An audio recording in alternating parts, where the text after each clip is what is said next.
Mata because your sound go big. I come as I do my stream now. The concert of the Lord's Day.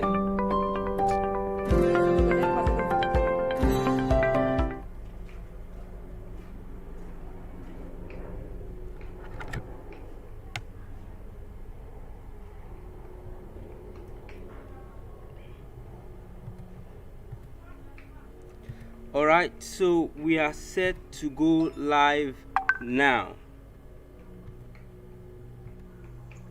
Hello everyone. Thank you for joining us again on another wonderful section of Women in STEM series by Let's Learn TV. My name is Teresa Ode and I'll be your anchor for this section. The Women in STEM series is a platform that showcases women in STEM and the remarkable achievements they have made, with a view to increasing the involvement and participation of more women in STEM careers. On this episode, I'm super excited because I have with me Simi Olushola. Simi is a multi-social development sector expert and a project manager who is passionate about the growth and development of Nigeria and Africa. I mean, this is making me so excited because, I mean, in Nigeria, we know how important today is.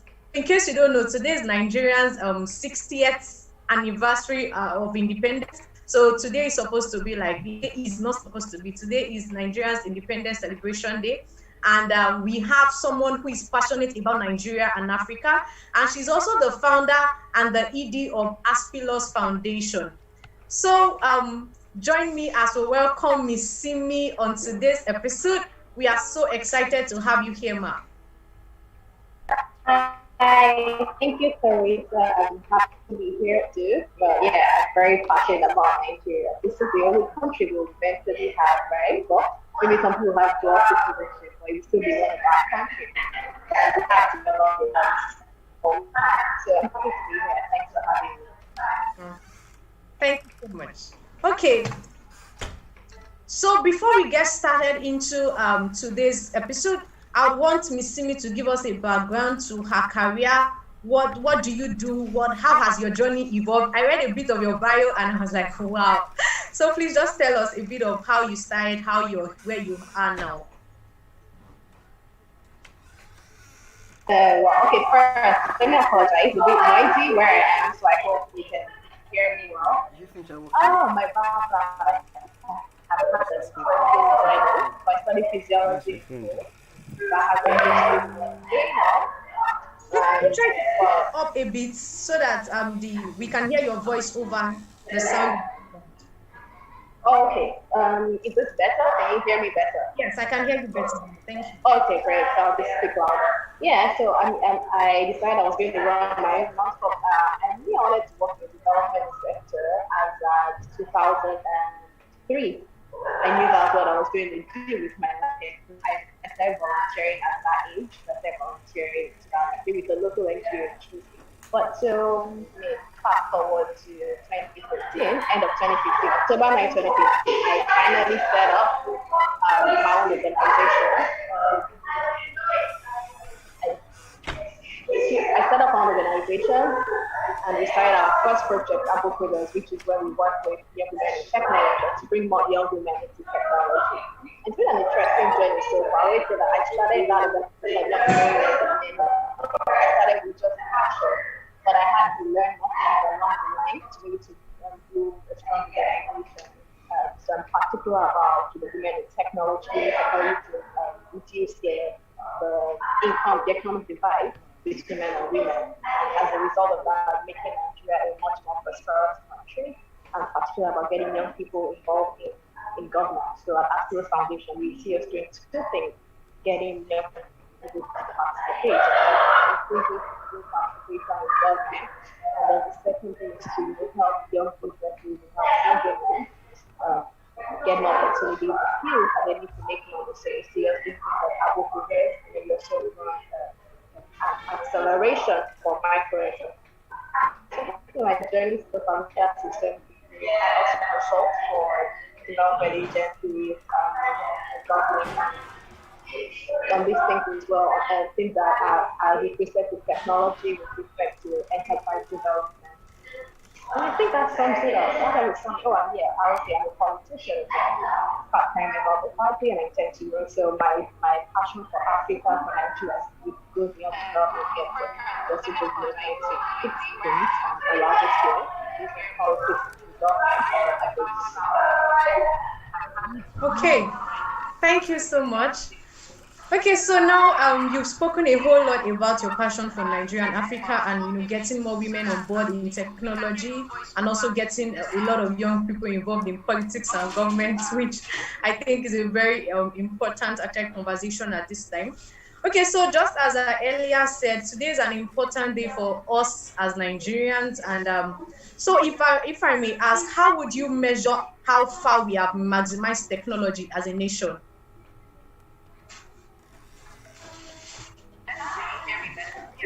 So long story short, I think we're doing very poorly on that. Yeah. We still have a lot of places that are covered by internet.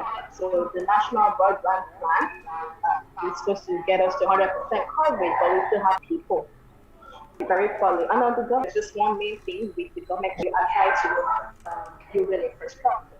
The second part is the right of way, and the right of way, which means in this case, it means the amount ISPs, so that technology companies will pay to lay fiber cables across states, across the land of the state, the land of state. The federal government has a rate which is but each of all the states have different rates. So we might have a state charging up to 3,000% of what another state charges, and those charges can be like up to a huge, up to 50% of the entire cost of bringing internet to a city or to a state. Yes, so I think we need to harmonize the right of way cost and make it easier for these technology companies to bring the internet into the state. We need to emulate states like Edo State and Edo and Ogun, who they totally waived the right of way fee, and so May1 and Facebook are currently in those states now, laying fiber cables and basically making internet more affordable for the residents of those states. So yeah, we need to harmonize rights of way. That is one thing. I think that will help us. But overall, really, we're doing poorly. We still have a lot of people who can't access the internet. The coronavirus showed us how great that divide is with men of technology. We had to leave some people behind during the coronavirus because they didn't have smartphones, they didn't have money for internet, things like that. Internet wasn't affordable. So it was only when we started our physical training again that we were able to have on board. So it doesn't fix all the problems. Technology just helps to address the problems in a faster way. So we're not saying, oh yes, there's a problem with the health. I mean, everything we want to do is build that app. But technology helps us to really get to that area, to that solution. So just a less thing to the government needs to start looking at incorporate technology to a lot of their solutions. Our education needs to improve and we need to incorporate technology into it so that people can be able to design solutions with technology in mind as well. Yeah, but I mean, there are many ways, just to say, there are many ways technology can contribute to nation development in everything. Technology is a big part of our life, it's a big part of every part of our life, and it's here to stay. So we just need to learn how to use it, and more importantly, how to create it. We can't keep being users of technology. We need to create homegrown technology that helps us to accelerate the solutions we're building. Wow, I feel this is such a critical conversation at this time because just as you have said, technology is a major enabler for any society. And for some of the societies or the countries we look at as first world countries, we can, attribute some of their accelerated growth to their effective maximization and optimization of technology products. So I think, and just as you said, technology cuts across is an enabler that can be applied to any aspect of society, any field whatsoever.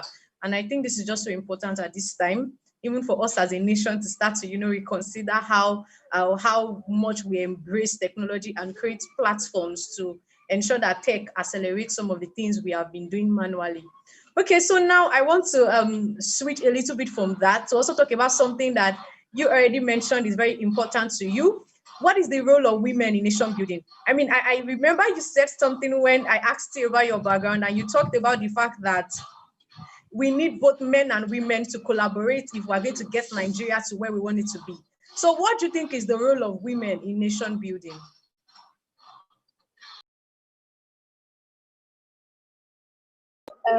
Well, that the role of women is the role of everybody. It's the role anybody has to play.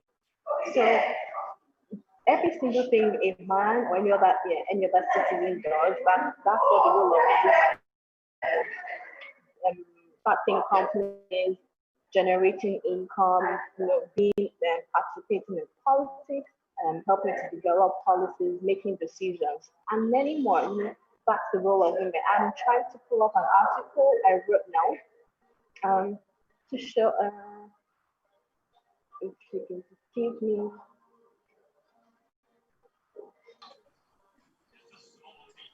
Are you saying something? No. Yes, I was just trying to pull up some information. Okay. Yeah. Okay. So good. So I'm looking. It's an article that I wrote, and so according to a report, it says that Nigeria's GDP can increase by 23%, and that's 229 billion by 2025 if women participated in the economy to the same extent as men. So right now, we're losing. So when I talk to people about women participation, it's not just about the whole gender thing, but because it's just a smart thing to do economic-wise. If women are not participating, we're all going to remain poor. And there's this example everybody uses, I'll use it again. It's like saying there are 11 people in a football team, and if we decide to bench 5 people and say 5 people should just sit on the bench, and you want them to go and play against, so you want people to go and play against the other 11 people on the team. I mean, that's not going to work. So just talking numbers, economic-wise, we're losing 23% of our GDP just because women are not participating in the income. So in the economy. For example, now it's only 45 to 50% of women that are in the labor force compared to 60% of men. In the MSME sector, there's a 39% gender gap in profit. So which means men's businesses perform 39% better than women. And globally, 75% of women perform 75% of the world's unpaid work. And unpaid work comes with excess of taking care of the home, taking care of the kids. Those things are work, important work, but it's unpaid. And it's women that carry 75% of that body. So a lot of women's productive hours. So we really need to find ways for women to come. So for me, I speak to both women and men. Women need to step up more. We need to speak out more. We need to grab opportunities more. And it's hard because the society has already sort of like crafted a role for women. And it's always hard for anyone to just break out of that. And men also need to learn to step up more at home, do more at home, so that the women too can contribute to the economy, contribute to the workforce. Yeah. So women have a lot of roles to play. Like I said, any role that any human being can play, that's the role women have to play. Is it to be the governor? Is it to be the president? Is it to be a legislator? Is it to be an industry leader? Is it to be whatever, what it is? Those are the roles women have to play. We need to speak out more, and we need to support one another. I mean, we already do that, but one by we need to speak out more. We need to demand more accountability from men, and we need to be more, for lack of a better word, I'll just say possible about getting out there and doing things. So to just summarize, when we talk about the role of women, it's anything and everything here. And it's important because if women don't do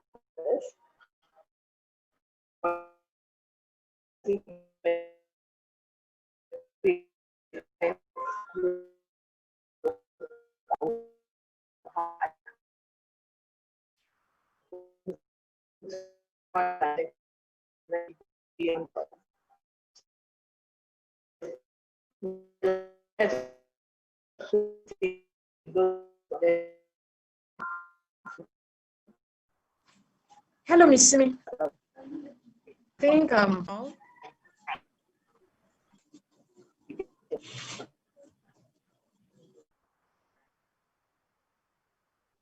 can't hear you. I think your network is broken.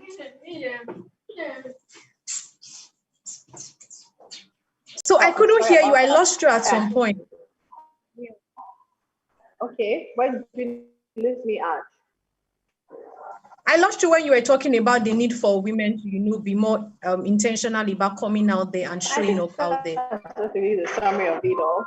And I also asked for men to be more accountable and in the home front and all of that. And I just said, basically, let's just remember that if women don't participate, what we're losing is $229 billion. By 2025, we will have lost $229 billion if women do not participate in the economy. So let's just look at it from that lens and see what we can do to bring money back to the country. Because Nigeria, we need money. We're very poor right now. We need money. Okay, thank you, Ma. Okay, so just very closely related to that, I also want to ask that now we've looked at the necessity of women to contribute to nation building, which is just as critical as you've explained. So now for STEM field, now what is the role of women in STEM and technology related fields? So again, if we just say roles, the role that everything anybody else can do. But as to why it's important. So take, for example, I was reading an article a year ago or so that women, if a woman has an accident in a car and a man has an accident with the same car, the woman is more likely to die or to sustain injuries compared to the man. Why? Because when the seats were designed, all the dummies they were using were dummies of men, not of women. It just didn't occur to anybody that women are different from men. Yeah, that a woman has breasts, a man doesn't have. Our boys are different. Why did they not test those seatbelts on? Why did they not get female dummies as well? But that will only that most likely will happen only when there are not enough women in the space. You say no, you can't just use this. That's why inclusion and diversity is very important. So if when women don't step up in this, when we don't find women in places like that, our needs and and that affects not just women, but eventually because of that individuals who have prevented, say a woman dies from a road accident that is difficult, a proper seatbelt that was designed for her could have avoided. That's someone's mother lost, that's someone's sister lost, that's someone's daughter at the very least lost. So it doesn't even affect just women. So that's it. We could have other numerous examples of what happens when you don't consider the needs of everyone. Your product or whatever you're designing is just never holistic and doesn't give the right solutions to everyone. And this is just one of the things that is very fatal. Other things might seem small. So it's important that women are in this space so that we can ensure that our needs as women, our peculiarities as women, are factored into the design of solutions and products. And I just simply because that's the right thing should be. Why would anybody be creating a solution for me without taking into consideration that doesn't make sense? You have to create something for me. I'm not even going to ask me how it works for me. How am I supposed to work? So that's why it's really important for me to come out there. And it's also important for women to be out there so that other women can see what they're doing. And it's a ripple effect. So one woman is there today. In the next 2 years, we'll see 10 women. And from there, it gets bigger and bigger. The more a woman keeps on making space for other women to come in. And so that's, for me, that's the importance. Talking about roles, anything about the role is really whatever any other person does for women and general. So we also need to speak out more when it comes to technology. Don't be shy to, I always say that when we were sort of humble in quotes here. So we've been told that, women keep quiet, they are very humble. I say, no, loud your trumpet. You made an achievement, tell women the technology. Shout it out from the rooftops. Be proud. Let me tell you what you're arrogant. Men have been arrogant for decades, for centuries or years. They've not died. Nobody has killed them for being arrogant yet. So let women also be very arrogant. Shout it loud and let the world know what you're doing as a woman. So that way you're also encouraging other women to come out there. And they also show the world that women are capable. So that we need to learn to blow our trumpet. It's not pride. You're just saying what it is. You did this. Yeah, so let the world know. Let us celebrate you. Yeah.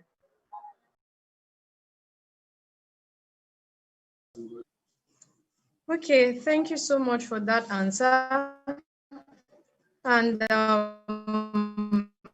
my final question for you will be, just in that line, I mean, we have seen the gap, the gender gap, you feel would help to ensure that, you know, more women participate in STEM careers, and what can even every women to participate in STEM and tech related careers? So I think the one thing, there are many things that can help, but the one thing I try to focus on these days is for linked to the last thing I said, other women blowing their trumpet. So our project, Abokodos, where we train young women on software development and data science. I remember doing one of the orientation for a particular cohort, or doing the orientation for one cohort. I'll ask them all what they wanted to do, and they all just wanted to be like a nurse and a businesswoman. And by businesswoman, they meant they wanted to own maybe a small shop. And the reason why they were saying those things is because that's all they need. And you can't be what you can't see. Or I mean, our imagination, no matter how wild the imagination is, it builds on something you already know. That's what you can only imagine as far as you know. Like what you know is a building block for your imagination. So if young women don't know anything except, if they've never seen women as anything except nurses, nursemaids, teachers, market women, and all of that. Those things are not bad, but just think there's more to what you can imagine. So that's what we need to show other women, we need to show young women that there are other women in technology who are doing amazing things. So it's important to blow the trumpet of the women who are currently in technology and are doing amazing stuff. So that the younger ones can look at, oh, I didn't know I could do this, now I can. See, that's what representation does. It just shows when you see that there's somebody like you doing something, it shows that, okay, I can be this person. That's for example, in our academy, we ensure that almost all our teachers, our trainers are women as well. Because if we're training a woman in technology, we don't want to be a man teacher. Not because the man does not know it, because we're trying to live that example. Like, you see, the woman like you that's teaching you. So you can learn this thing, you can know it there. And then we need to also just create the knowledge thing is right from, okay, let me just take that again. So I'll use me as an example. When I was growing up, so I was a brilliant kid. I'll come first in primary school and all of that. And my family all along would tell me, oh, you're going to study medicine. Let me be clear, they never forced me to go to university to study medicine. They never said you must do this or you must that, but they encouraged me. And it has been ringing in my head since I was a child. I was going to do medicine. Nobody, not once, did anybody ever tell me you can go and study engineering. But if I was a guy, that's what God told me to be, that, oh, you can go study engineering. So there are a lot of people like, so we grow up into a lot of stereotypes. Once the girl child is, general, with the books, or is trying to study medicine. You know why? Because medicine, women can take care of people, they are the nurturing doctors, they care for people. And if it's a guy, go study engineering. That's why you see in engineering classes, we also do this thing. It's mainly based off of men. And just because of stereotypes that is built in our head from when we were young. So we need to be very clear, telling women that you can go study engineering. The fact that you're smart doesn't mean medicine is the only thing you can do. Whatever it is they want to do. So we need to find a way to break those stereotypes from childhood. Let us not lock children into being A or B. Let's make the start open, let them choose what they want to do. Don't lock somebody into a particular sector because of their gender. Or not. So that'll be the second thing. And the third thing is just that we need to just spread the word. Let's think about technology, especially women. There's women out there who don't do anything. Each one teach one, really. So if you're a woman in technology already, why not find someone to mentor? Find a younger girl around you to mentor, to just talk about technology. It doesn't have to be anything hardcore. It doesn't have to be hardcore development. You can, as simple as teaching a young girl how to use the internet to get more information. As simple as those kind of things can be, they make a lot of difference. So let's teach people that as well. So those be my 3 things for getting more women into technology.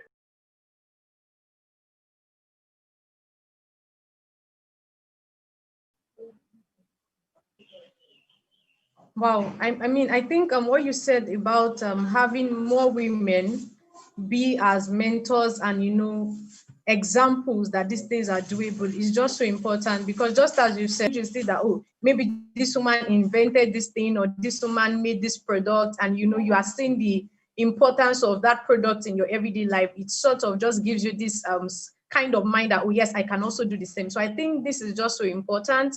And I believe our viewers have also taken note of some of the things they can start to do in their own immediate environment.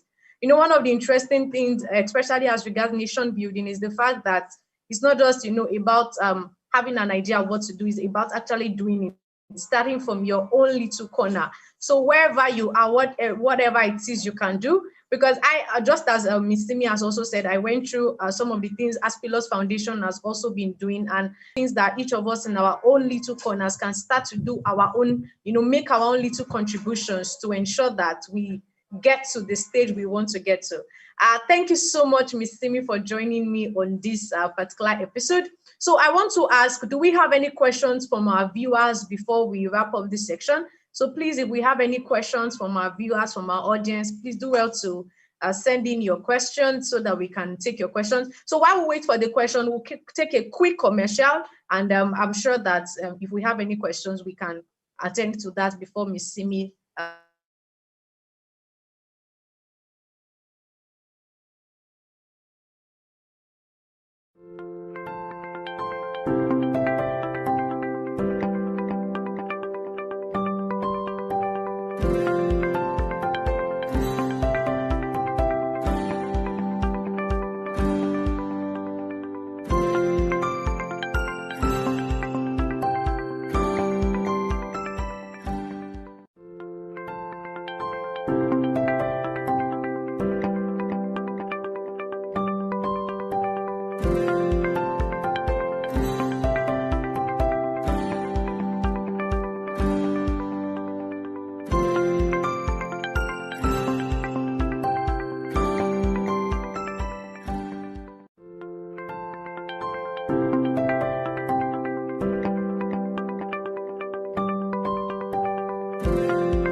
Okay, welcome back to this episode of Women in STEM series, and we've had Miss Simi here with us. Okay, so I heard there are no questions. I believe so. It's two things. It's either we've been able to capture a lot of the things Miss Simi has said, and we've been able to craft out what we're going to do with that, which I believe is the case. So thank you so much, Miss Simi, for joining us. It has been an absolute amazing time having you on this episode of our Women in STEM series, and thank you so much for joining us. Thank you for having me. I'm always excited to speak about women in technology in Nigeria. There's still a lot to do, so I really hope people. Yes, we will. And I'm sure all of our viewers are also making that commitment to also begin to take steps to ensure that we bridge the gender gap in STEM and technology-related fields. Okay, thank you everyone for joining us on this episode of our Women in STEM series. It has been such an amazing time, and thank you to all our audience in this section. So thank you for joining us. And once again, I'm wishing you all a happy independence, and a special thanks to our sponsors, STEMacademy.io, which is a coaching and mentoring platform with a unique approach for training future generations of STEM entrepreneurs. I also want to thank Brainiac's Innovation Hub, which is the epicenter of innovation. So thank you once again for joining us. And please do well to click on the subscription button. If you are not subscribed to Let's Learn TV, please click on the subscription button now so you don't miss the amazing content we'll be bringing your way. And also do well to select the notification button. That is the bell button beside the subscription button. So anytime we are live, you would know we are live. And please do well to check all of our other videos. We have a lot of amazing content to help you in whatever aspect of your life, soft skills, career-wise, business skills, and all of that. So thank you once again for joining us, and happy independence. Bye, everyone. Bye, Miss Simi. Bye. Thank you. Bye, everyone.